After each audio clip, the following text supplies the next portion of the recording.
할렐루야. 오늘 이 저녁에 나오신 여러분들을 주님의 이름으로 축복합니다.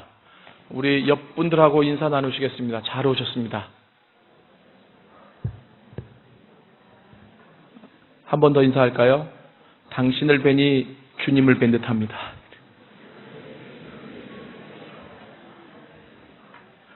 안 그러신데 억지로 하시려니까 힘드시죠? 예수를 닮아가는 모습들이 그렇게 보여지는 겁니다. 제가 이사야 53장을 지금 쭉 일주일 동안 같이 여러분들과 나누고 있는데 저 개인적으로는 굉장히 행복한 시간입니다. 그리고 또 열린문 교회 그리고 주정호 목사님께 감사를 드립니다. 왜냐하면 이 고난 주간에 특히 이 메시아 예수에 대해서 깊이 있게 우리가 들을 수 있고 또 묵상할 수 있다라고 하는 것은 가장 큰 축복인 것 같아요. 그래서 제가 자화자찬하려고 하는 게 아니라 집회를 준비하는 저부터 이 53장을 또 읽고 또 묵상하는 그 자체가 저에게는 큰 은혜의 시간이기 때문에 제가 감사를 먼저 드립니다. 어제 이사야 53장 3절과 4절을 제가 여러분들과 같이 나누면서 고난의 메시아라고 하는 주제를 여러분들에게 드렸죠. 오늘은 5절, 6절을 어떻게 제목을 붙였느냐 하면 대속의 메시아 이렇게 붙였습니다. 그런데 두 가지가 이어지는데요. 왜 이어지는지를 제가 이제 여러분들에게 설명을 드릴 텐데 어제 제가 여러분들에게 드린 이 고난의 메시아에 관한 이야기를 가지고 우리에게 적용해야 될 부분을 먼저 말씀드리고 오늘 본문으로 넘어가겠습니다. 제가 어제 그런 말씀을 드렸습니다. 예수님이 이 땅에 오셔서 인간들에게 멸시받고 간고를 겪으시고 질고를 당하셨대. 그래서 고난받으셨대. 여러분 이렇게 본문이 쓰여져 있잖아요.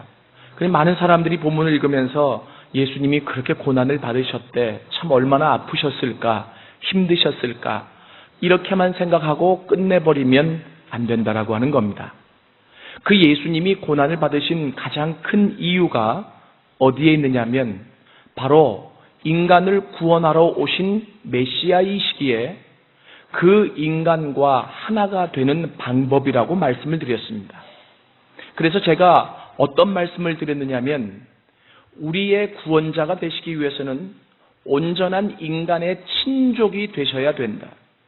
그래서 인간의 몸만 입고 오신 것이 아니라 인간이 어떤 존재인지 그 안에 깊숙이 들어가서 하나가 되신 방법이 고난이었다 라고 여러분들에게 말씀을 드렸습니다. 왜냐하면 인간이 죄짓고 하나님과의 관계가 깨어진 이후 인간 사회에 깊숙이 안에 들어가 보면 모든 것이 멸시와 그리고 슬픔과 그리고 또 고통으로 가득 차 있는 것이 인간 사회이기 때문에 그렇습니다. 나름대로 돈이 조금 있고 나름대로 내가 좀 뭔가 지위가 있고 나름대로 내가 갖추어 놓은 곳이 있어서 일시적인 행복을 가져다 줄 수 있을지 모르지만 그것이 우리의 궁극적인 영원한 행복은 아닙니다. 그 많은 재물을 가지고 있어도 그 많은 지위를 가지고 있어도 인간 내면의 한켠에 보면 내가 멸시당해서 아팠던 마음들 그리고 나서 또 다른 사람을 멸시하는 모습들 그리고 내가 가지고 있는 한계 때문에 겪는 어려움들 이것으로 뒤엉켜 있는 사회가 인간 사회라고 하는 겁니다. 예수님은 우리의 온전한 구원자가 되시기 위해서 그 인간 사회의 한중간에 오셔서 동일하게 한계를 가지고 있는 그 인간들로부터 멸시당하시고 그리고 간고를 겪으시고 질고를 겪으시면서 온전한 인간이 되셨다라고 여러분들에게 말씀드렸습니다. 그런데 그렇게 당하시고만 끝난 것이 아니라 그것을 당하시면서 이것이 얼마나 어렵고 힘든 일인지 아셨기에 그는 실로 정말 우리의 그 모든 멸시와 간고와 질고를 짊어지셨다라고 이사야 선지자는 얘기했다라고 여러분들에게 말씀을 드렸습니다. 자, 복습 시간이 좀 길죠. 그래서 제가 여기에 적용하고 싶은 부분이 하나가 있습니다. 제가 항상 적용까지는 못 가고 적용은 그 다음 시간에 지금 말씀을 드리고 있는데요. 뭐냐면 우리가 예수를 닮는다라고 했을 때 1절, 2절에서 어떻게 예수를 닮아야 될지에 대한 적용점을 어제 말씀을 드렸습니다. 그러면 3절, 4절에서 우리가 예수를 닮아간다라고 했을 때 그 예수님의 어떤 부분을 닮아가야 될까요? 동일하게 예수님의 마음을 가지고 다른 사람들을 체휼을 할 수 있어야 합니다.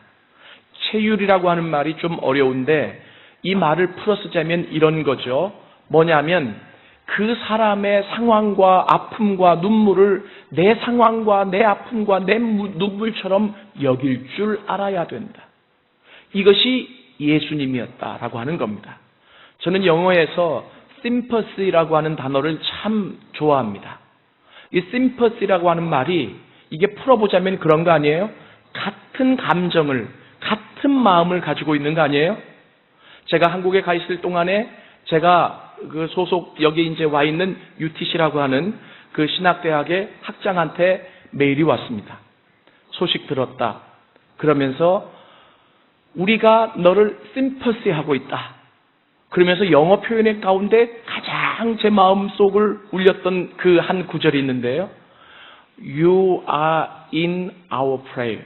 너는 우리 기도 안에 있다. 이 말이요. 이게 그냥 한글로 말하면 별로 멋이 없는데 근데 영어로 딱 표현을 해놓으니까 말이죠.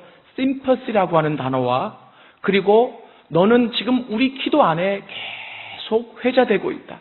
우리가 너를 위해서 계속 기도하고 있다는 표현을 그렇게 딱 멋있게 표현해 놓으니까 가슴이 그냥 찡하더라고요. 예수님을 닮아간다라고 하는 것이 바로 무엇입니까? 그 예수님을 닮아간다라고 하는 것이 바로 내가 이제는 저입니다. 기독교 3대쯤 됐으면 그냥 내가 이마만큼 신학적인 지식이 있다. 성경적인 지식이 있다. 나 이런 훈련을 받았다. 이거 내세울 것이 아니고 예수를 닮아가야 되는 것 아니겠습니까? 그러면 이사야 53장 3절 4절을 가지고 말씀해 본다면 어떻게 하는 것이 예수를 닮아가는 것이냐? 그것은 예수님처럼 다른 사람을 체휼하는 겁니다.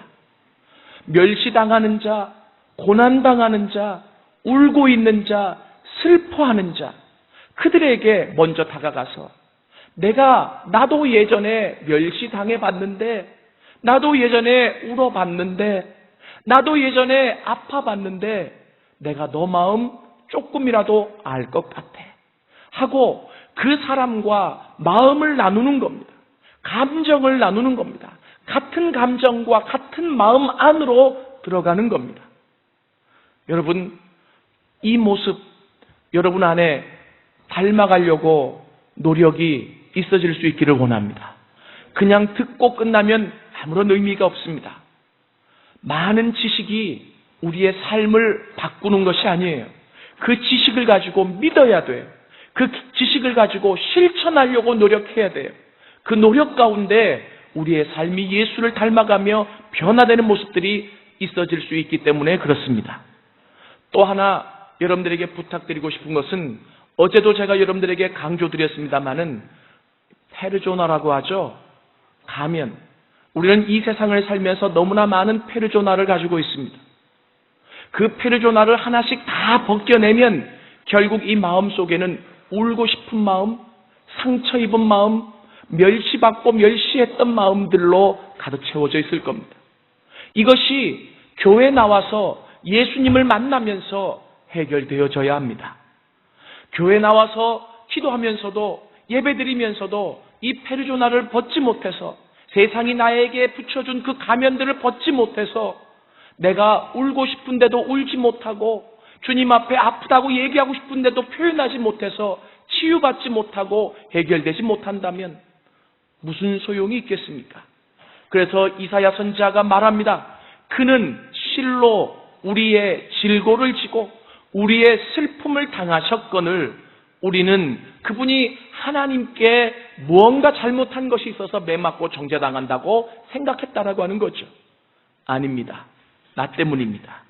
그래서 항상 주님 앞에 나올 때마다 나의 있는 그 모든 모습들을 그대로 내려놓고 주님이 울 수 있는 마음을 주셔야 또한 울 수 있고 그 가면이 벗겨져야 아픔도 주님 앞에 아프다고 얘기할 수 있다는 것 압니다. 그렇기 때문에 여러분들이 배우셨기에 주님, 내 마음을 좀 만져주십시오. 내 마음을 좀 헤아려 주십시오라고 주님 앞에 날마다 고백할 수 있는 여러분들이 되실 수 있기를 원합니다. 제가 전도사 때요, 고등부 학생들을 데리고 그 당시 여의도에 광장이 있었을 때입니다. 그때 All Nations 경배와 찬양팀에서 특별 집회를 여의도 광장에서 했을 때인데, 고등부 학생들을 데리고 그 여의도 광장을 딱 갔어요. 근데 집회 시간이 좀 늦었습니다. 왜냐하면 이 아이들이 학교를 늦게끔 맞춰가지고. 근데 그 여의도 광장에 딱 내렸는데, 그 당시 그 All Nations에서 처음으로 불렀던, 발표했던 찬양이 뭐냐면, 주님과 같이 내 마음 만지는 분은 없네. 오랜 세월 찾아 난 알았네. 내겐 주밖에 없네. 이 찬양이었어요. 그런데 이 학생들도 그 찬양을 처음 들었을 텐데, 그 찬양이 계속해서 반복해서 나오는데, 그 수없이 많은 학생들이 손을 들고 그 자리에서, 우리는 늦게 왔기 때문에 그 중앙으로 조금이라도 더 걸어가려고 막 비집고 가는데, 이 학생들이요, 수없이 많이 모인 학생들이 책가방을 그 여의도 광장에 내려놓은 채 손을 들고 그 주님을 향해서 찬양을 부르면서 울고 있는 거예요. 그 모습을 본 학생들이 더 이상 그 중앙으로 가려고 하는 그 노력을 자제하고, 전도사님, 우리 그냥 여기서 예배드려요. 그리고 그 자리에서 그들도 동일하게 가방을 내려놓고 주님 앞에 그 자리에서 털썩 무릎을 꿇어앉고, 그리고 그 마음을 만지시는 주님 때문에 펑펑 우는 모습을 봤습니다. 저는 그 학생들을 보면서 도대체 고등학교 1, 2, 3학년밖에 되지 않았는데, 얘들이 마음속에 얼마나 많은 아픔을 가지고 있기에 이 찬양 가사 때문에, 그것도 처음 듣는 찬양 때문에 이들이 이렇게 펑펑 울 수 있을까? 찬양 때문에 울었다기보다도 그 찬양 가운데 임재하시는 하나님이 그들의 마음을 만지시니, 그들 마음속에 숨어 있었던 아픔들이, 그들 마음속에 숨어 있었던 눈물들이 튀어나오기 시작한 거죠. 그리고 나서 그들이 그렇게 우는 모습을 보면서 저는 그 이후로 이 고등부 학생들의 부흥을 경험할 수 있었습니다. 하나님이 만지셔야 울 수 있습니다. 하나님이 만지셔야 우리의 아픔이 드러날 수 있습니다. 하나님이 만지셔야 내 안에 깊게 자리 잡고 있는 상처가 치유되어질 수 있습니다.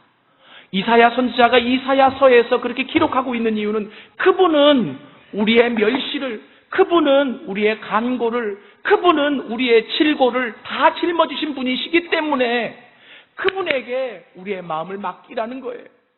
실로 그분이 다 감당하셨기 때문에 그분만이 내 마음을 만질 수 있다라고 하는 거죠. 그 찬양 가사에 보면, 오랜 시간 찾아 난 알았네. 내겐 주밖에 없네. 여러분, 왜 그렇게 오랜 시간 헤매십니까? 오늘 이 말씀을 듣는, 어제 들었던 그 순간부터 결단하십시오. 주님만이 내 마음을 만질 수 있습니다. 여러분, 이민 생활이 쉬우시던가요? 그리고 정착하시면서 얼마나 많은 상처와 아픔들이 또한 있으시던가요? 그리고 또 인종차별은 받지 않으셨던가요? 다 이겨내며 꿋꿋하게 살아오셨지만 해결된 문제는 아닐 겁니다. 내 마음 한켠에 숨어있는, 묻어두었던 눈물들과 아픔들과 고난들이 있을 겁니다. 그 부분들 그대로 삭혀두면 그것이 나에게 상처가 되어서 또 다른 사람을 동일하게 멸시할 수 있고, 동일하게 아픔을 가져다 줄 수 있고, 또 상처받는 일들이 반복되지 않을까요? 주님이 만지셔야 진정한 회복이 있습니다. 주님이 만지셔야 진정한 치유가 있습니다. 숨어 있었던 눈물들, 묻어두었던 아픔들이 주님의 만지심 속에서 드러나 치유되어질 수 있기를 원합니다. 그래서 어제 여러분들에게 말씀드린 부분이 이 부분이라고 한다면 여기서 끝나지 않았습니다. 예수님은 그 사람들의 멸시와 그리고 슬픔과 고통을 아셨기 때문에 인간의 힘으로는 도저히 인간의 이 문제를 해결할 수 없기에 인간 외부로부터 구원이 와야 된다는 사실을 당신이 더 깊게 아셨습니다. 물론 하늘의 보좌를 떠나서 이 땅에 오셨을 때부터 그 모든 부분들을 알고 오셨지만, 실제로 인간의 몸을 입고 멸시당하시고 간고를 겪으시고 실고를 겪으시면서 더 깊게 와닿은 것은 인간에게서는 구원이 있을 수 없다는 거예요. 동일한 인간을 통해서는 구원이 일어날 수 없다는 거예요. 동일한 인간이 인간을 위로하고, 동일한 인간이 인간을 치유하고, 동일한 인간이 인간을 세울 수 없다라고 하는 겁니다. 누군가 그 연약한 인간을 위해, 누군가 그 눈물 많은 인간을 위해, 누군가 아파하는 그 인간을 위해 대신 죽어야 된다라고 하는 거죠. 이것이 바로 대속입니다. 여러분, 대속이라고 하는 말이 신학적으로 참 어렵습니다. 실은 여러분들이 들어보셨으면 아시겠지만 구속이라고 하는 말이 있고 대속이라는 말이 있고 속자가 들어간 말이 많이 있습니다. 한문인데요. 우리가 이제 구원론 가운데서 속자가 들어간 말들은 어떤 의미가 있느냐면 값을 치루었다라고 하는 말이 있죠. 이런 의미가 그 안에 들어가 있는 거예요. 그래서 대속이라고 하는 말은 원래 의미대로 풀어보면 대신 값을 치르다라고 하는 의미가 있습니다. 인간 스스로 당신의 자신의 한계에, 어려움에, 아픔에 그 문제를 해결할 값을 치를 능력이 없기 때문에 예수님이 대신 값을 치러 주셨다라고 하는 것입니다. 그래서 오늘 이 주제가, 타이틀이 바로 뭐냐면 대속의 메시아. 이사야 선지자는 고난의 메시아를 설명한 이후에 그 고난의 메시아를 바탕으로 이제는 그 메시아가 대속의 메시아라고 우리에게 가르쳐 주고 있습니다. 그 메시아가 왜 우리를 대속하셔야만 했을까요? 여러분들에게 말씀드린 대로 그저 하나의 어떤 영웅심리로 내가 해줄게 이런 의미가 아니에요. 이 의미는 어떤 의미냐면 철저하게 무너진, 철저하게 밑바닥인, 철저하게 타락해버린 인간에게는 어떠한 구원의 실마리도 있을 수 없었기 때문에 오로지 그 하나님으로부터만, 외부로부터만 구원이 올 수 있다는 사실을 알았기에 당신이 그 구원의 방법이 되시기로 작정하신 것입니다. 오늘 이 대속을 어떻게 좀 잘 설명할 수 있을까 생각을 하다가 동영상을 하나를 찾았습니다. 실은 제가요, 설교할 때마다 동영상을 늘 보여드리는 게 아니에요. 근데 이상하게 요번에 준비를 하면서 제가 재미 들렸나 봐요. 왜 자꾸 동영상을 제가 오늘도 2개를 볼 건데 지금 하나, 끝날 때 하나, 왜 자꾸 이렇게 내가 찾을까 생각했더니 이런 거예요. 제가 첫날 말씀드렸는데 강해는 잘못하면 지루할 수 있거든요. 지식만 전달하고 끝내버릴 수 있어요. 근데 그 지식이 와닿아서 무빙이 일어나지 않으면 그 설교는 성공적이라고 얘기할 수 없습니다. 그러다 보니까 어떻게 하면 이 이야기가 우리 성도님들과 마음에 와서 부딪혀가지고 무빙이 일어날 수 있을까? 이를 생각하다 보니까 저의 말보다는 여러분들이 보시면서 이해할 수 있는 자료가 더 낫겠다 싶은 생각이 들더라고요. 한번 영상을 보시겠습니다. 예. 아마 여러분들이 보신 분들도 계실 텐데 다시 한번 보시면서 이것이 대속이라고 하는 겁니다. 실은 여기 나타나 있는 아버지가 우리 하나님 아버지를 다 대변하지는 못하지만 비슷한 상황 안에서 맥을 이끌어낼 수는 있을 겁니다. 기차 안에 타고 있는 사람들은, 그 안에 있는 사람들은 당신들 안에서 구원의 방법이 있을 수가 없었습니다. 그잖아요? 그 안에 수없이 많은 사람들이 타고 있지만 그 안에서의 구원의 방법은 없어요. 누군가 밖에서 대신 희생을 해야 될 상황에서 희생을 해야만 살아날 수 있었던 것이죠. 예수님의 대속이 바로 이와 같다라고 하는 겁니다. 왜 대속하셨느냐? 왜 대속하셨느냐? 나에게는 구원의 방법이 없기 때문입니다. 왜 우리를 위해 대속하셨느냐? 이 사회 안에는 구원의 방법이 없기 때문입니다. 왜 대속하셨느냐? 인류 안에는 구원의 방법이 없기 때문에 그렇습니다. 그러면 이 예수님은 구체적으로 우리의 어떤 부분을 어떻게 대속하셨을까요? 그것을 5절에서 이야기하고 있습니다. 실은 작년 7월 달에 제가 십자가 컨퍼런스를 하면서 이사야 53장 5절을 전인적인 회복의 통로로서의 십자가라고 하는 제목으로 좀 깊이 있게 풀었던 적이 있기 때문에 오늘은 이 대목을 오늘 주제에 맞게 또 다른 각도에서 풀어보려고 합니다. 그러니 저번에 들었던 설교가 혹시 생각난다고 할지라도 그 부분은 잠깐 접어두시고 대속의 메시아라고 하는 차원에서 오늘 다른 해석을 여러분들에게 좀 드리려고 합니다. 자, 이 대속의 메시아는 고난의 메시아와 연결되어진다 그랬어요. 예수님이 인간과 하나가 되셔서 그 모든 고난을 당하시고 보니 인간에게는 구원의 방법이 없다라고 하는 것이 더 절실하게 느껴졌습니다. 그래서 당신께서 계획하셨던 대로, 목적하셨던 대로 대신 이들의 구원을 위해 죽어주시기로 작정하셨다라고 하는 거죠. 자, 그런데 어떻게 대속하셨습니까? 그것을 구체적으로 여러분 이 고난에 보면은 예수님이 세 가지를 당하셨다고 되어 있죠. 어제 세 단어를 주목하라 그랬습니다. 멸시와 간고와 질고. 그죠? 한번 따라해 보시겠어요? 멸시, 간고, 질고. 여러분, 이 간고라고 하는 말은 어제도 말씀드렸습니다만은 바로 슬픔, 눈물 이런 말로 대체될 수 있는 말이고요. 그리고 질고라고 하는 말은 고통, 고난이라고 하는 말로 대변될 수 있습니다. 그래서 간고라고 하는 말은 그분이 간고를 겪으셨고라고 하는 것은 영어 성경에 보면 a man of sorrow 이렇게 되어 있다고 그랬죠. 그리고 질고를 겪으셨다. a man of suffering 이렇게 얘기할 수 있습니다. 자, 그러면 이 세 가지 멸시, 간고, 질고 이 세 가지 인간에게 있는 대표적인 이 세 가지의 문제를 인간 안에서는 해결할 수 없기 때문에 당신이 십자가에서 죽어주심으로 이 세 가지를 대신하셨어요. 그것이 5절에 나와 있습니다. 5절에 보면 그가 찔림은 우리의 허물 때문이요 그가 상함은 우리의 죄악 때문이라. 그가 징계를 받음으로 우리는 평화를 누리고 그가 채찍에 맞음으로 우리는 나음을 입었도다. 이렇게 얘기하고 있잖아요. 여러분, 이 맨 앞에 두 부분이 영적인 파트라고 제가 저번에 한번 말씀드린 적이 있습니다. 그가 찔림은 우리의 허물 때문이고 그가 상함은 우리의 죄악 때문이라. 여러분, 제가 오늘 풀어나가는 방식을 잘 한번 보십시오. 이 두 가지가 영적인 파트예요. 다시 말하면 예수님이 십자가에서 찔리시고 예수님이 십자가에서 몸이 상하시면서 어떤 일이 일어나냐면 날마다 짓는 죄를 사해 주셨고 그렇게 죄를 지을 수밖에 없는 죄의 뿌리까지 뽑아지는 날이 십자가에서 있게 만드셨다는 거죠. 이해되십니까? 1년 지났더니 다 잊어버리셨군요.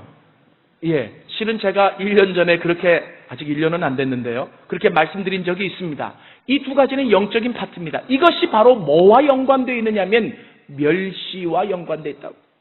여러분, 사람이 사람을 왜 멸시하는 줄 아세요? 여러분 아마 들어보셨을 거예요. 어떤 아이가 신경질적이고 그리고 주변의 동료들에게도 잘하지 못하고 뭔가 성격이 뾰족하고 뭐가 나 있잖아요. 다 그런 건 아니지만 대부분의 경우에서 그런 아이들의 특징은 부모에게 사랑을 많이 못 받았기 때문이에요. 그 사랑을 많이 못 누릴 때 역으로 나타나는 모습들이 바로 그 모습들이죠. 왜 인간들이 사람들을 멸시하고 자기도 멸시받을 존재이지만 자기보다 못난 사람들을 또 멸시하고 짓밟는 줄 아십니까? 사랑이 끊어졌기 때문이에요. 그래서 제가 어제 조영남 씨 보여드렸죠? 뭡니까? 원래 인간은 하나님으로부터 사랑받아 살아갈 존재로 만들어졌다고 하는 거예요. 그런데 그 하나님과의 관계가 끊어지면서 사랑이 끊어져 버렸어요. 사랑받고 그 사랑 안에서 그 하나님을 예배하고 그 하나님을 섬기며 살아가야 될 존재가 사랑이 끊어져 버리니 뭐가 생겨나요? 미움이 생겨나기 시작하고 불안이 생겨나기 시작하고 그리고 이 안에 증오와 그리고 여러 가지 분노가 생겨나기 시작하는 거죠. 그것이 표출되어진 하나의 상태가 바로 뭐냐면 다른 사람들을 짓밟는 거예요. 다른 사람들을 왕따시키는 거예요. 다른 사람들을 멸시하는 거죠. 여러분, 은혜 있는 사람의 특징이 뭔지 아세요? 하나님께 은혜 받은 사람의 가장 큰 특징이 뭐냐면 사람을 사랑할 줄 안다는 거예요. 은혜 받은 사람 옆에 가면 뭐가 있어요? 사랑이 있어요. 근데 은혜가 메말라 있는 사람 옆에 가면 뭐가 느껴질까요? 벼락이 느껴져요. 조금만 잘못하면 큰 소리 나고요. 조금만 잘못하면 분노가 일어나고요. 조금만 잘못하면 정죄하고요. 조금만 잘못하면 짓밟고요. 이게 은혜가 떨어져가는 증거 아니겠습니까? 그죠? 경험 못 해보셨어요? 중요한 것은 뭐냐면 은혜가 있다라고 하는 것은 하나님과의 관계가 회복됐다라고 하는 거예요. 하나님과의 관계가 회복될 때 있어지는 것은 다시금 그 관계 안에서 내가 누려야 될, 받아야 될 사랑이 오기 시작하는 거죠. 여러분, 저도 동일해요. 제 안에서 예수님이 점차 멀어질 때 굉장히 너버스하게 돼요. 아주 예민하게 돼요. 그런데 그 은혜가 있을 때는 모든 것을 품고도 남을 만한 넉넉함이 있게 되더라고요. 이해되십니까? 하나님은, 예수님은 아세요. 뭘 아시냐면 이 세상 사람들이 자기도 떵떵거릴 만한 존재가 되지 못하면서도 또 다른 사람들을 멸시하고 무시하고 짓밟는 이유가 어디 있느냐? 하나님과의 관계가 끊어진 데서. 그래서 예수님이 그 모든 인간의 멸시의 문제를 다 품고 그 문제를 해결하기 위해 십자가 위에서 그분이 찔리시고 몸이 상하시면서 우리의 죄의 문제를 해결하시며 하나님과의 관계를 피셨습니다. 믿습니까? 그래서 그 십자가 앞에 나오는 자들은 어떤 일들이 있어지게 되느냐면 하나님과의 관계를 단절시켰던 죄의 문제로부터 해방이 되면서 하나님의 은혜가, 하나님의 사랑이 임하기 시작하는 거죠. 어제 마지막 시간에 불렀잖아요. 당신은 사랑받기 위해 태어난 사람. 사랑 없이는 한순간도 살 수 없어요. 그렇죠? 그런 거 생각 못 해보셨어요? 저는 그래요. 사랑 없이는 한순간도 살아갈 수 없을 것 같더라고요. 그래서 예수님이 이 땅에 있는 모든 멸시의 문제를 해결하기 위해, 그 멸시가 해결되어지기 위해서는 너 멸시하지 말아라고 하는 율법적인 말로 해결되는 게 아닙니다. 왜 사람이 사람을 무시하고, 왜 사람이 사람을 짓밟고, 왜 사람이 사람을 철저하게 그렇게 격리시키는지, 그 이유는 사랑이 끊어졌기 때문에. 어떤 사랑이에요? 하나님으로부터 오는 사랑이에요. 그 사랑이 회복되어지면 멸시의 문제가 해결되어집니다. 믿습니까? 옆 사람 손을 한번 지그시 잡아보세요. 지그시 잡아보세요. 그리고 이렇게 한번 얘기해 주세요. 당신은 사랑받기 위해 태어났습니다. 제가 당신을 사랑하며 섬기겠습니다. 이 고난주간에 약속하신 것은 꼭 지키셔야 됩니다. 자, 손을 놓으셔도 됩니다. 예수님이 그 멸시받고 멸시 주는 인간에게는 이 멸시의 문제가 해결되어질 수 없기에 당신이 그 모든 문제를 해결하시기 위해 십자가 위에서 찔리시고, 그리고 몸이 상하시면서 하나님과의 사랑이 이어질 수 있는 통로를 마련하셨습니다. 저는 오늘 이 저녁에 여러분들이 그 십자가 앞으로 다 나올 수 있기를 원합니다. 그래서 정말 하나님과의 사랑이 회복되어져 어느 누구도 품을 수 있는 그 넉넉함이 우리 안에 있어질 수 있기를 원합니다. 여러분, 그래요. 우리는 누구한테 차별받았다고 얘기하지만 내가 또다시 누구를 차별하고 있진 않나요? 하나님으로부터의 사랑이 회복되지 않으면 이 이야기는 죽을 때까지 반복되는 이야기가 될 수밖에 없다는 사실을 명심하셔야 됩니다. 두 번째는 그분이 어떻게 하셨다고 했어요? 이 땅에서 간구를 겪으셨다고 했죠? 간구가 뭐라 그랬어요? 심정적인 슬픔이에요. 눈물이에요. 이 땅은요, 눈물 있는 세상이에요. 늘 슬픈 세상이라고요. 여러분, 그래서 유행가 가사들을 보세요. 유행가 가사들 보면 늘 슬프고 눈물 나고, 그래야 또 사람들의 마음을 자극하잖아요. 왜? 안 슬퍼 본 사람이 없으니까. 시련 한 번이라도 안 당해본 사람이 없으니까. 그 유행가 가사에 시련을 담고 슬픔을 담고 뭔가 애환을 담아야 좀 더 대중적이고 사람의 마음을 얻을 수 있지 않습니까? 여러분, 그런데 사람의 마음을 얻는 데는 성공할지 모르지만 해결은 인간에게서 있을 수 없다는 겁니다. 그래서 이 예수님께서 그러한 슬픔의 문제, 그 눈물의 문제를 해결하시기 위해서 예수님이 하신 일이 있어요. 그분이 십자가에서 하나님의 징계를 받으심으로 우리에게 평화를 주셨습니다. 할렐루야, 할렐루야. 이 3절, 4절이 5절, 6절과 이렇게 이어지고 있다라고 하는 얘기입니다. 여러분, 평화라고 하는 게 뭡니까? 제가 작년 7월달에도 설명드렸습니다마는 이 내적에서 오는 하나님이 주시는 근본적인 하나도 깨어지지 않은 뭐가 나지 않은 온전한 상태를 얘기해요. 구약의 샬롬이죠. 샬롬, 샬롬, 샬롬. 그리고 신약의 에이레네라고 하는 말입니다. 여러분, 예수 믿는 사람의 가장 큰 표징이 뭔지 아세요? 샬롬이에요. 내가 돈이 없어도, 직장이 없어도, 밑바닥이어라도, 내 인생이 굴곡이 있어도 주님과의 관계만 올바르면 이 마음은 슬프지 않을 수 있습니다. 눈물을 흘리지 않을 수 있습니다. 언제나 샬롬한 상태에 있을 수 있습니다. 초대교인들이 그랬습니다. 예수 믿는다고 예수님이 기적을, 떡을, 돈을 그렇게 많이 주신 것도 아니에요. 늘 핍박이 따라오고 잘못하면 순교당하는 그 순간에도 그들은 그 마음속에 샬롬이 있었기 때문에 시간만 되면 내가 만난 예수를 전하며 수없이 많은 사람들을 그리스도에게로 인도하는 귀한 기독교의 초석을 놓은 시간이 초대교회 시간이었습니다. 이 마음속에 샬롬이 없는데 어떻게 그 일들이 가능할 수 있겠습니까? 여러분, 이 고난주간의 십자가를 묵상하시면서 우리 인간으로 해결할 수 없는 그 간고의 문제를 해결하시기 위해 예수님이 십자가 위에 징계를 받으심으로 우리에게 샬롬을 주셨다는 사실을 기억할 뿐더러 경험할 수 있기를 원합니다.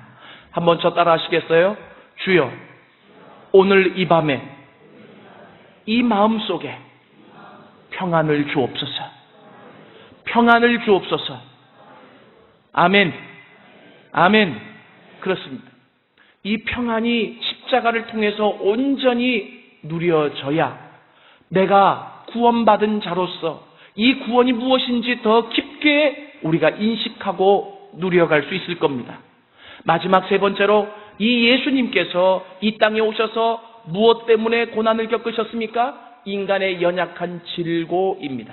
이 질고는 suffering이라고도 제가 표현을 했습니다마는 또 다른 의미로는 인간의 연약함입니다. 그 연약함 때문에 고통이 오는 거죠.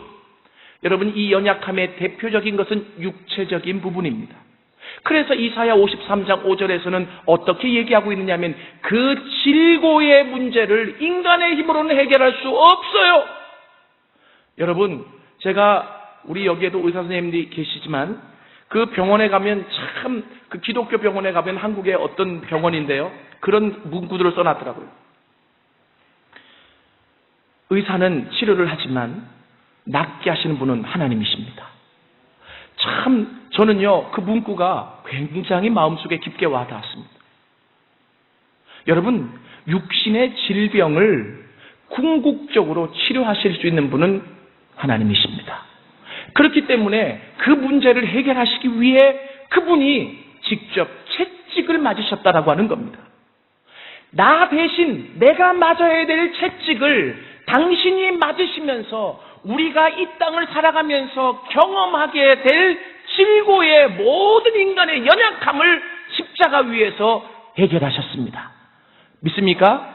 그래서 여러분들이 오늘 이 시간에 분명히 아셔야 될 이유는 그분이 나를 위해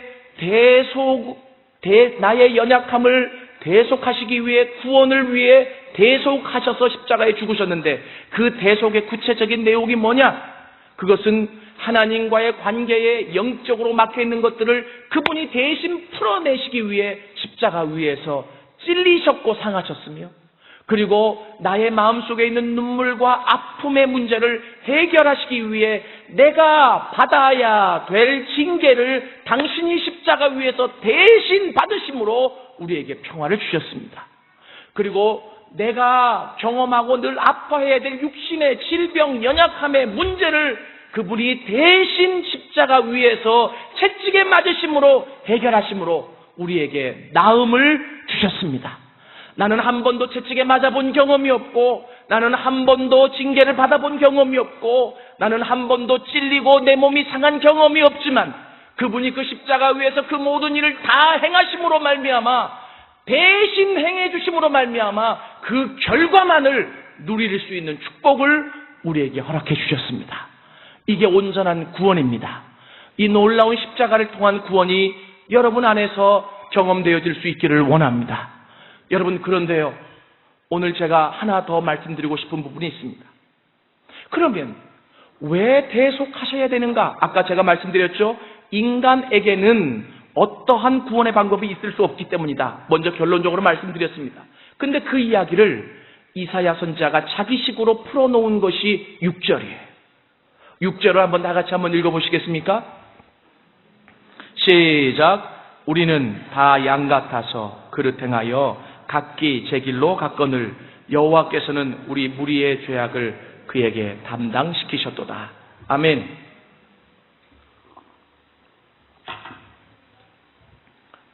한마디로 얘기하면 예수님이 우리를 구원하기 위해 대신 값을 치르셔야 될 이유를 6절에다 설명해 놓으셨는데요. 그 한마디가 뭔지 아세요? 우리가 다 양 같았기 때문이다라는 거예요. 여러분, 죄송합니다. 강단에서 양 같은 놈 하면 이게 욕처럼 들리세요?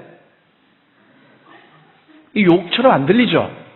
근데 이게요, 그 고대 근동이나 그리고 예수님이 사셨던 그 이스라엘 그 중동 지역에는요, 굉장한 욕이래요. 우리 한국에서 죄송합니다. 이 강단에서 또 X 같은 놈 이러면은 욕이잖아요. 그 X가 뭔지 또 얘기하라고 하지 말고. 그잖아요? 예? 그것보다 더 심한 욕이 양 같은 놈이라는 거예요. 오늘부터 여러분들은 절대 이 욕을 쓰시면 안 됩니다. 어감상 X 같은 놈 이것보다 덜하니까 나 너한테 욕하고 싶으니까 양 같다고 표현할게. 그거는 알고 얘기하는 건 더 큰 죄예요. 그래서 양 같은 놈 이것이 굉장히 큰 욕이라고 하는 거죠. 왠지 아세요? 그러니까 이 성경을 보면요, 너희들이 다 양 같기 때문에 내가 대신 죽을 수밖에 없었어 이 얘기를 하는 거죠. 그래서 어떻게 죽었느냐 하면 그 예를 어떻게 죽었는지의 내용을 5절에 설명해 놓은 거고 6절은 왜 그렇게 대신 죽을 수밖에 없었는지를 설명한 거예요. 이해되세요? 양 같았기 때문에. 저 한번 따라해 보세요. 나는 양 같은 존재입니다. 여러분 뭐 어감이 좋으니까 잘 따라 하시는데요, 이게 굉장한 욕이라는 겁니다. 왜 그런지 제가 잠시 좀 설명을 드릴게요. 여러분, 이 양은요, 이렇게 여러분 표현할 수 있어요. 뭐냐 하면 생각이 모자라고 어리석고 고집이 세고 그리고 남의 말에 귀를 기울일 줄 모르고 지저분한 짐승의 대명사가 양이라고 하는 겁니다. 그래서 제가 이렇게 또 표현을 해드리죠. 이 양들은 덩치가 물론 종류에 따라 다릅니다만은 보통 덩치가 큰 양들은 크잖아요. 그런데 그 덩치가 큰 양이 대단히 힘이 세어서 두 앞발을 딱 버티고 서 있으면 어느 누구도 그 양을 끌고 가기가 어렵대요. 그런데 이 양이 한번 두 앞발을 딱 버티고 고집을 피우면 어떤 사람도 그 양을 끌고 가기가 어려울 정도로 고집불통이라고 합니다. 그러니까 성경에서 우리는 다 양 같아서 하면 무슨 얘기예요? 우리는 다 이렇게 고집불통 같아서 이런 얘기예요. 우리 안에 이런 모습들이 있잖아요. 그죠? 그리고 또 어떤 이미지가 있느냐면 여러분, 이 양은 시력이 매우 약해요. 그래서 앞을 2, 3m 앞밖에 보지 못한대요. 그렇기 때문에 앞에 어떤 위험이 있는지 목자가 없으면 알아차릴 수가 없다는 거죠. 맹수가 2, 3m 안에 와야 캐치가 되는 거죠. 그러니 그 안에서 벌써 알아차리면 벌써 밥이 되고 마는 거예요. 이해되세요? 그런데도 이 양의 특징 중에 하나는 그 나쁜 눈을 가지고, 물론 종에 따라 다르지만 제가 인도에 있을 때 더 많이 경험을 했습니다마는 이 양들이 좋아하는 곳이 어딘 줄 아세요? 난간, 그리고 절벽, 위태로운 곳. 그래서 목자들이요, 양을 잊어버리면 어디 가면 찾을 수 있느냐? 난간, 위태로운 곳, 절벽, 이런 데 가면 붙어 있어요. 그러니까 얘의 특징이 뭐냐면 목자가 조금만 한눈을 팔면 난간으로 가는 거예요. 조금만 한눈을 팔면 위태로운 곳으로 가버리는 거죠. 그러니까 너희는 다 양 같아서, 이 말이 무슨 말인지 좀 와 닿으세요? 처음에는 우리가 그렇게 온순하대 뭐 잘못 생각하시는 거예요. 우리는 다 양 같아서라고 하는 말이 이런 말이에요. 고집불통이고 앞도 제대로 못 보면서 조금만 틈만 나면 위험한 곳으로. 그러니까 주님 없이 나 혼자 살아갈 수 있을 것 같은데 내 기질상 그리고 나의 습관상 나는 주님만 없으면 내가 떨어지면 죽을 수밖에 없는 위태한 곳으로 다니는 양과 같은 존재라는 거예요. 또 하나 있어요. 뭐냐면 이 양은요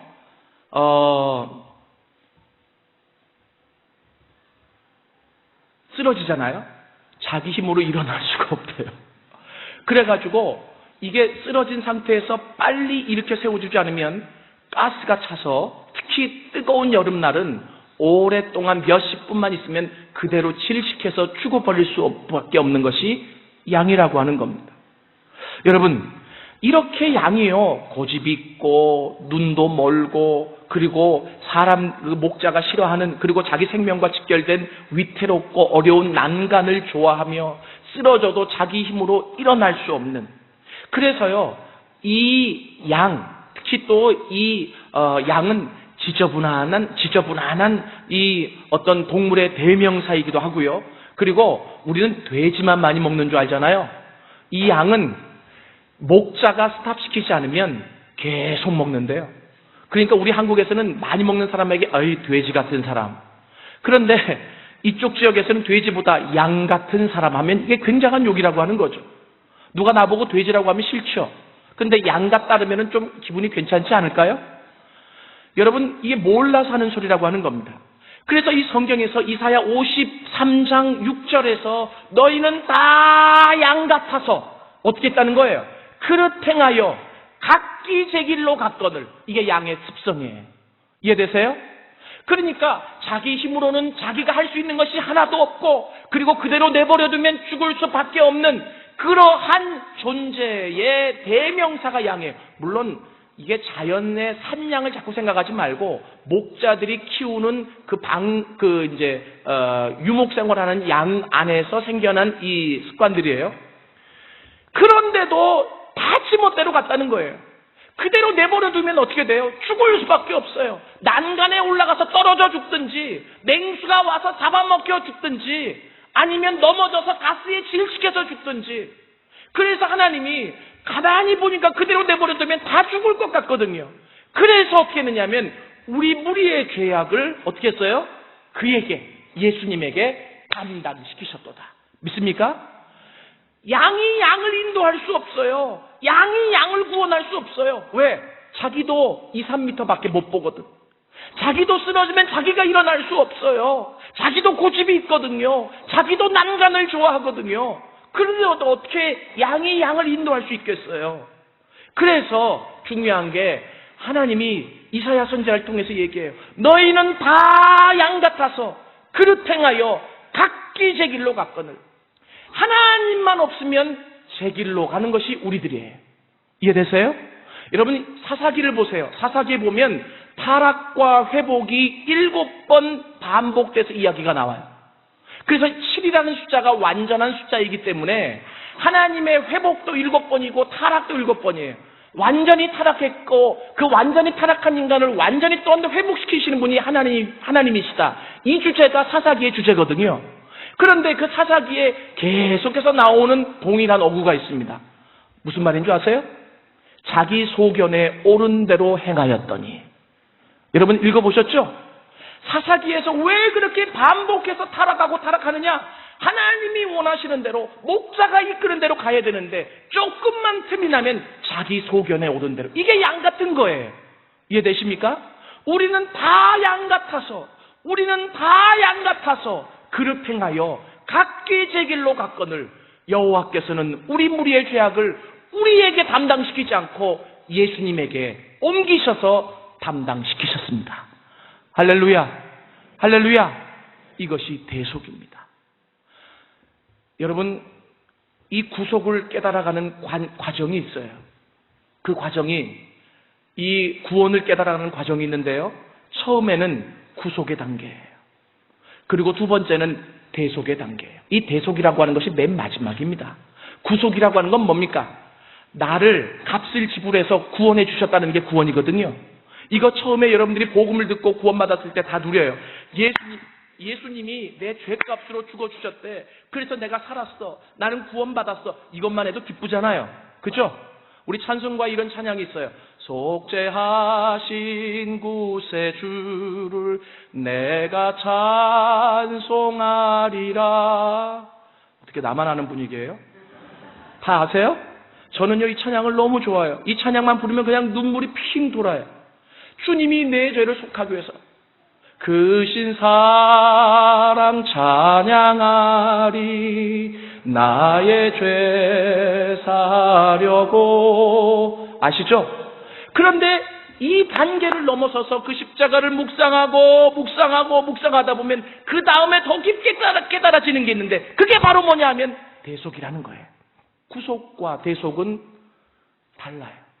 뭐냐면 구속은 죄값을 지불해서 나를 살리셨다는 의미가 강하게 들어가 있는데 대속이라고 하는 것은 내가 죽어야 되는데 나 대신 죽었다는 거예요.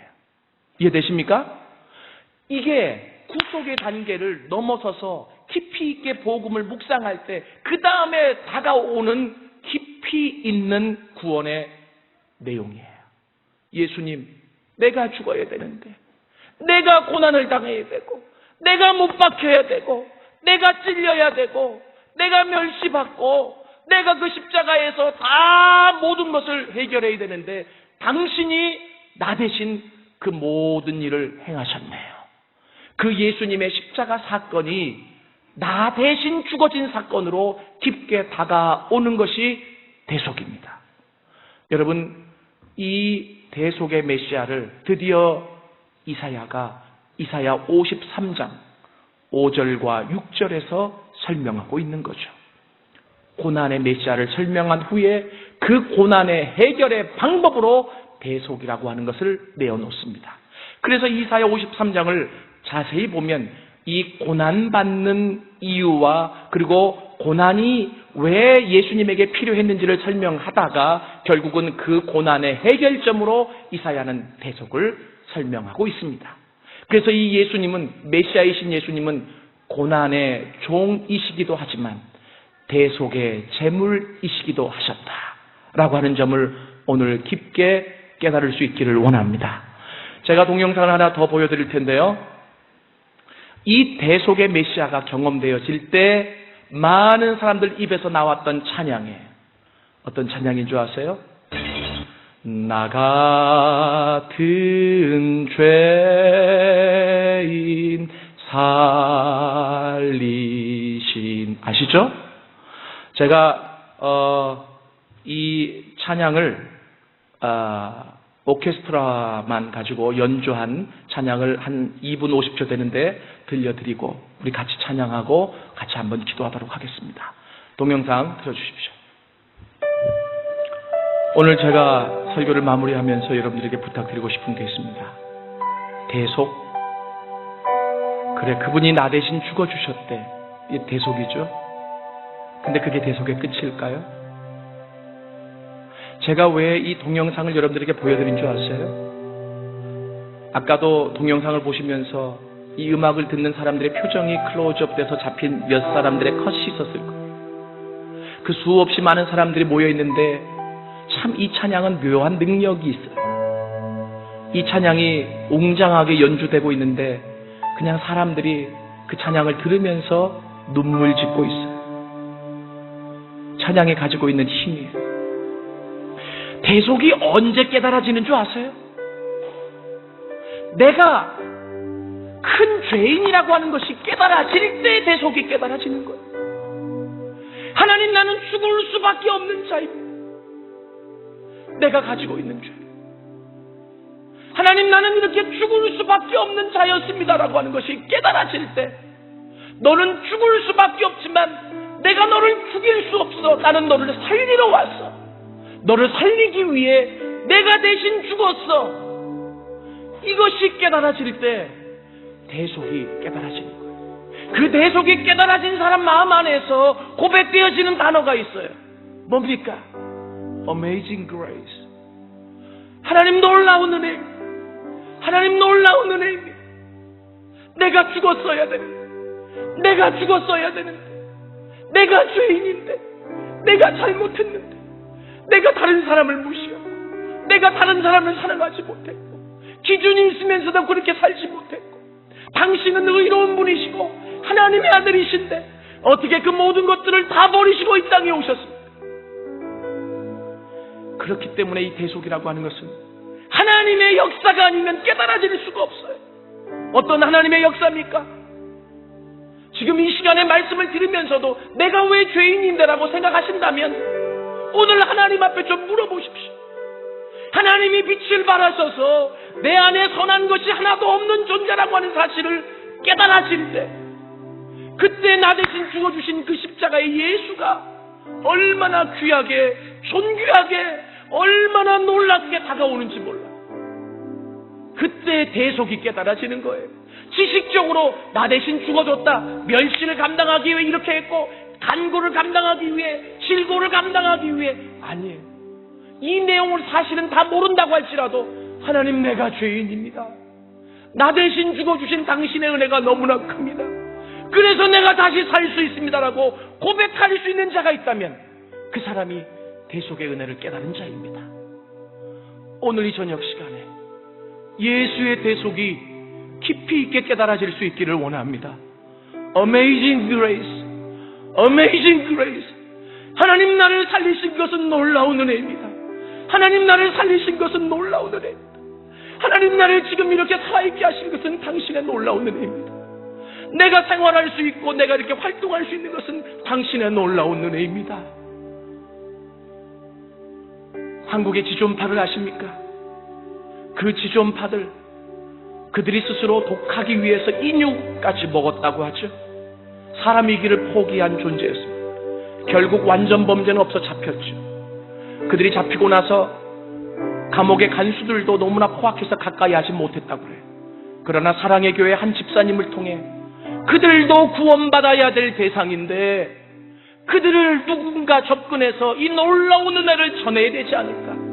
그 집사님이 계속해서 아무도 사람 취급하지 않는 그 지존파 두목에게 영치금을 넣고 쪽복음을 계속 넣었습니다. 이도 사람이기에 매주 들어오는 영치금, 도대체 이 세상에 어느 누구도 나를 사람 취급하지 않는데 누가, 가족도 포기한 누가 나를 사랑해서 영치금을 넣고 그리고 쪽복음을 넣는단 말인가. 결국 그 사랑에 감동해서 그 영치금을 똘똘 싸서 묶어 들여보낸 그 쪽복음을 읽기 시작합니다. 그러다가 하나님이 세상을 이처럼 사랑하사 독생자를 주셨으니 이는 저를 믿는 자마다 멸망치 않고 영생을 얻게 하려 함이니 말씀에 부딪혔습니다.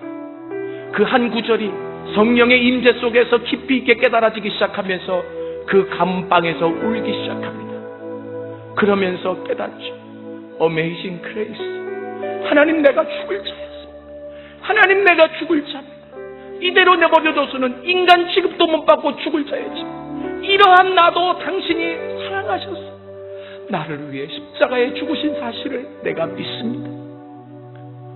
그는 사형수로 그렇게 판결이 나졌지만 사형장에 이슬로 사라지기 전까지 그 감옥에서, 교도소 안에서 위대한 전도자로 만나는 사람마다 너 죽을 준비되어 있느냐? 나만 사형수가 아니라 이 세상에 살아가는 모든 사람들이 다 죽을 날 받아놓고 살아가는 사형수가 아니더냐? 우리가 이 땅을 살아가면서 죽을 준비해야 된다. 그러면서 능력 있게 복음을 전하다가 마지막 사형장에 이슬로 사라지기 전에 그가 한마디 이야기한 게 있습니다. 꼭 전해주십시오. 나에게 복음을 전해준 분, 나는 얼굴도 보지 못했지만 그분에게 전해주십시오. 그분 때문에 이 놀라운 하나님의 대속의 사랑을 알아 내가 하나님의 자녀가 되고 내가 큰 은혜를 입었는데 저 천국은 내가 먼저 가서 기다리고 있겠노라고. 그리고 찬양을 부르고 형장의 이슬로 사라졌습니다. 그 사람만 죄인입니까? 그 지존파의 두목만 죄인입니까? 나도, 우리도 죄인이지 않습니까? 오늘 이사야 선지자가 계속 얘기합니다. 우리도 그를 귀히 여기지 않았도다. 우리도 그를 무시하였도다. 그 메시아, 하늘의 모든 영광을 버리고 이 땅에 오신 그 메시아를 우리도 반갑게 맞아들이지 않았고 우리도 귀히 여기지 않았고 우리도 그를 무시하였다고 얘기하고 있습니다. 이 대속의 은혜가 오늘 이 저녁에 여러분 안에 깊이 있게 깨달아질 수 있기를 원합니다. 우리 같이 한번 304장 찬양, 305장 찬양하시고 우리 기도하도록 하겠습니다.